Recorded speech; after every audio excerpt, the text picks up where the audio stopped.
Welcome to Section 420, Talkin Yankees, the podcast. Well, being an audio podcast subscriber, you get a little extra perks. Well, this is going to be one of them. It's a exclusive episode for you podcast subscribers, a little after hours episode. This might be the most R-rated or maybe beyond R-rated episode you will get for Section 420 Talkin Yankees. So if there's little kids around, you want to cover their ears, get them out of the room, because this is this is an after hours Section 420 Talkin Yankees episode.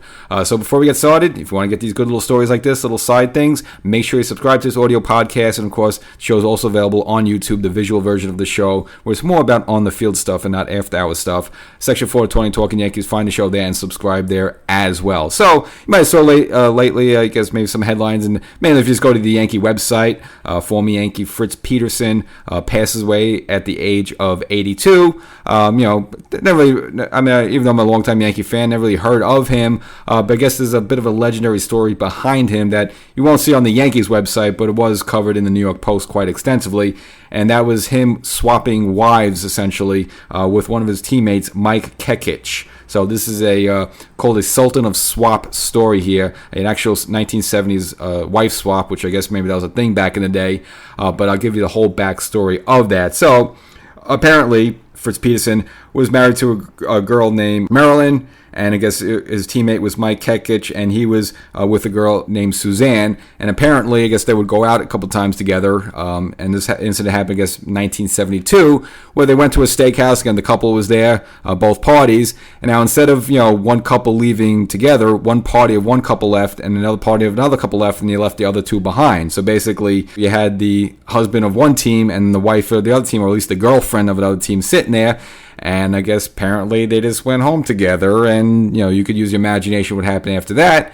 And I guess supposedly all four of them were just kind of into it, and they kind of said, hey, let's do this a couple more times, and that this sort of became a thing.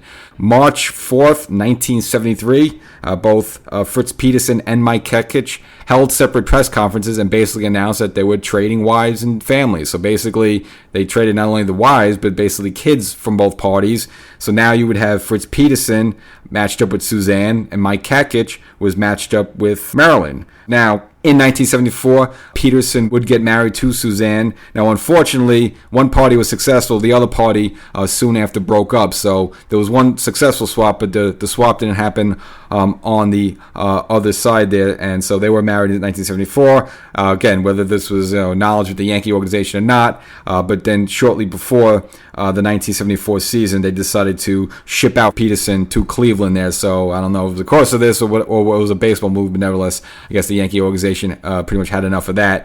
So he would go on. Now, he did pitch, Fritz Peterson 9 seasons with the Yankees. And he held a record of 109 and 106. His ERA overall was 3.10. Now, again, this was kind of, a little bit during the dead ball era there, so, pitching stats were a little bit better. But at Yankee Stadium, had a really good crisp ERA of 2.52, so I guess he liked the home cooking. I guess he really liked the home cooking, with the multiple wives there. But overall, last pitch with the Rangers in 1976, so you want to go back his whole career. He was 133 and 131. Career ERA, again, respectable 3.30, and had 7 seasons of 12 or plus more wins there. So not someone you would say a Hall of Famer, but was with the Yankees for a number of years. But I guess, this sort of little understory there was something that was floating around. Again, you won't probably see it on Yankees.com, but was mentioned in the New York Post. I found a little humorous and interesting, so figure share that with you. Now, I follow Ron Bloomberg on his Facebook page, and of course I had him on the show a couple of years ago during COVID.